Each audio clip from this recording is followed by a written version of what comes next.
பேர் சரவணன், பாண்டிச்சேரி தான். இந்த புனித ரமலான் மாதத்துல நீங்க நோன்பு திறக்கிறீங்க. அதிகால வேலையில வயிறு முட்டை சாப்பிட்டுட்டு இருக்கிறது அது உடல் ஆரோக்கியத்துக்கு நல்லதா நல்லது இல்லைங்களா? அதாவது ரம்ஜான் மாதத்துல நாங்க எல்லாம் நோன்பு வைக்கிறோம். நோன்பு வைக்கிறது எப்படி வைக்கிறோம் அவர் தெரிஞ்சுட்டு தான் கேட்கிறாரு. நோன்பு வைக்கும் பொழுது எங்களுக்கு அந்த வைகரை இருக்குல்ல, வைகரையில இருந்து நோன்பு ஆரம்பிக்கணும். வைகரை வெளுக்கிறது, கிழக்கு வெளுக்கிறதுன்னு சொல்லுவாங்கல்ல.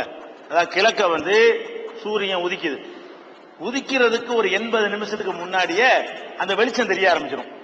சூரியன் உதிக்கிற கீழே வந்துகிட்டு இருக்குல்ல, உதிப்பதற்கு ஒரு 80 நிமிஷத்துக்கு முன்னாடி கிழக்கு லேசா என்ன செய்யும், வெள்ள மேற்கெல்லாம் இருட்டா இருக்கும், வடக்கத்துக்கெல்லாம் இருட்டா இருக்கும்.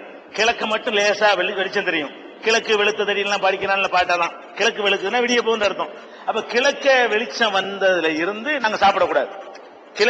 எப்ப கிழக்கு வெளிச்சம் வர ஆரம்பிச்சிருச்சோ அப்ப நாங்க சாப்பாட்டை நிப்பாட்டணும். அப்ப இருந்து சூரியன் மறைகிற வரைக்கும் சாப்பிடக்கூடாது. இது ஏறக்குறைய 14 மணி நேரம் வரும். பெரும்பாலும் 12 மணி நேரம் வராது, 14 மணி நேரம். ஏன்னா 4:30 மணிக்கெல்லாம் கிழக்கு வெளுத்துரும், 7:30 மணிக்கு கூட சூரியன் மறையும். கணக்கு பண்ணி பாத்துக்கிறங்க. 4 to 4:30 நாங்க முடிக்க மாட்டோம். நிறைய பேர் 12 மணி நேரம் நினைச்சுக்கிட்டு இருக்காங்க. 12 வரவே வராது. 13, 13, 14 மணி நேரம் வரும். அப்ப அவ்வளவு நேரத்துக்கு நாங்க என்ன செய்ய மாட்டோம், சாப்பிட மாட்டோம், குடிக்க மாட்டோம், தாம்பத்தியத்துல குடும்ப வாழ்க்கையில் ஈடுபட மாட்டோம். இந்த 3 நாங்க செய்யக்கூடாது. இப்ப அதுக்காக என்ன பண்ணுவாங்கன்னு கேட்டா, கிழக்கு வெளுக்குதுல அந்த நேரத்துக்கு கொஞ்சம் முன்னாடி ஒரு 5:30 மணிக்கு கிழக்கு வெளுக்குன்னு வச்சுக்கிறீங்களேன், அவர் 4:30 மணி 5 மணியே போல இருந்து சாப்பிடுவாங்க. அப்ப ஒரு நாள் கூட ஓட்ட முடியும். ராத்திரியை சாப்பிட்டா மட்டும் செரிச்சு போயிருமே, அப்புறமேல காலையில பசிக்க ஆரம்பிச்சிடும். அதுக்காக வேண்டி அந்த பகல் பூரா தாக்கு பிடிக்கிறதுக்காக வேண்டி நாங்க என்ன செய்வோம், லாஸ்ட் டைம்ல சாப்பிடுவோம். எப்ப இருந்து நாங்க சாப்பிடக்கூடாதுன்னு தடை வருதோ அதுக்கு ஒரு அரை மணி நேரத்துக்கு முன்னாடி என்ன செய்வோம், நல்லா சாப்பிடுவோம். அவர் என்ன கேட்கிறாருன்னா, அந்நேரத்துல எந்திரிச்சு வெட்டுறது நல்லதா? அவனுடைய கேள்வி என்னன்னு கேட்டா, அந்த நேரத்தில் எந்திரிச்சு வயிறு புடைக்க சாப்பிடுறது நல்லதான்னு கேட்கிறாரு. அது நல்லது. எது நல்லது இல்ல, சாப்பிட்டுட்டு தூங்குறான் பாருங்க, அதான் நல்லது இல்ல. ராத்திரில வயிறு புடைக்க சாப்பிட்டு படுத்தீங்கன்னா உடம்புக்கு வேலை கொடுக்கல, அந்த உடல் அந்த உணவை ஜீரணிக்க ரொம்ப கஷ்டப்படும். அந்த எரிபொருள் ஆக்கணுமா இல்லையா, எரிக்கணும், வேலை செஞ்சதான் எரிபொருள் ஆகும், கொழுப்புகள்லாம். ஆனா காலையில நோன்பு வைக்கிறான் பாருங்க, இப்ப திங்கிறதா சரியான டைம். சாப்பிட்டு பகல் பூரா முடிச்சுட்டு இருக்கிறான், பகல் பூரா வேலை செய்யறான். இப்ப என்னத்தை சாப்பிட்டாலும் அது ஜீரணமாகக்கூடிய டயத்துல அவன் சாப்பிடுகிறான். அதனால மருத்துவர்கள் சொல்றாங்க, இது பெரிய ஆரோக்கியமா முஸ்லீம்கள் இருக்கிற டயத்தை தான் சேஞ்ச் பண்றோம். நாங்க சாப்பாட்டு அளவெல்லாம் குறைக்கிறது இல்ல, இதை பகலுக்கு போய் ராத்திரி பகல்னு மாத்திக்கிறோம். அதான் நடக்குதே தவிர உண்மையில பாத்தீங்கன்னா சாப்பாடு பறக்க நல்லா சாப்பிடுவோம், வயிறு மட்டும் சாப்பிடுவோம், அதுல டவுட்டே கிடையாது.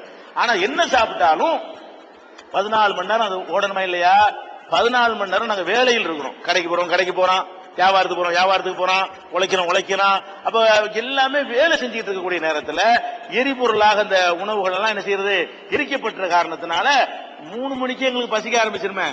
நீங்க சரியானு கேக்குறீங்கள, சரியாங்கிறதுக்கு அளவுகளை என்ன, எங்க வயிறு பதில் சொல்லுது. என்ன சொல்லுது, 3 மணிக்கு ஒரு மாதிரியா பசிக்க டல்லாயிரும், 4 மணிக்கெல்லாம் ரொம்ப பசிக்க ஆரம்பிச்சிடும். ரொம்ப கஷ்டப்பட்டு கட்டுப்படுத்துவோம். அப்ப அதுல இருந்து என்ன வழங்குதுன்னா, கரெக்டா ஜெரிச்சு போச்சு, ஜீரணிக்காட்டி அவனுக்கு பசிக்காத புளிசேப்ப வந்துகிட்டு இருக்குமே, அதெல்லாம் வருவது கிடையாது. அதனால 4 மணிக்கு சாப்பிடுறதுனால எந்த விதமான கேடும் கிடையாது.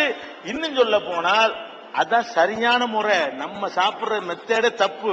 நம்ம நாட்டில் உள்ள எல்லாருக்கும் பாருங்க வயிறு தள்ளி போயிருக்கும். மேற்கத்திய நாடுகள்லாம் அப்படி வயிறு தள்ளி இருக்காது, எல்லாம் அப்படி பண்ணுவோம்.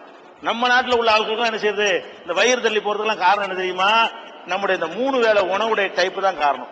3 வேளை உணவு சாப்பிடுறோமா இல்லையா, காலை சாப்பாட்டுக்கும் பகல் சாப்பாட்டுக்கும் 4 மணி நேரம் தான் இடைவெளி. 4 மணி நேரத்து இடைவெளி சாப்பிடுறோம். அப்ப அதுக்கு ராத்திரி சாப்பாட்டுக்கு மத்தியில் ஒரு 4 மணி நேரம் இடைவெளி. அப்போ ஒரு வெட்டிக்கிறோம். ராத்திரில தூங்கும் போது அதிகமான டைம் கொடுத்துறோம், 12 மணி நேரம் கொடுத்துறோம். அதை விட என்ன செய்யலாம், ஒரு 2 வேளை சாப்பாடு ஆக்கி பாருங்க. காலையில ஒரு சாப்பிடுங்க, ராத்திரி ஒரு சாப்பிடுங்க. இங்கேருந்து 12 அங்கேருந்து 12 மணி நேரம் வர்ற மாதிரி சாப்பிட்டு பாருங்க, ரொம்ப அழகா இருக்கும், ரொம்ப ஆரோக்கியமா இருக்கும். நல்லா 2 வேளை சாப்பிட்டு 10 வருஷமா 3 வேளை சாப்பாடு கிடையாது, எந்த விதமான பாதிப்பும் வருவது கிடையாது. அதனால இந்த காலை நேரத்தில் சாப்பிடுவது என்பது உண்மையில நல்லது. அதிகமான நேரம் அது ஜீரணிக்க நம்ம கொடுக்கிறோம், ஒரு கேடும் கிடையாது, மருத்துவ ரீதியாகவும் கேடு கிடையாது, நடைமுறையில இது கேடு தரவில்லை.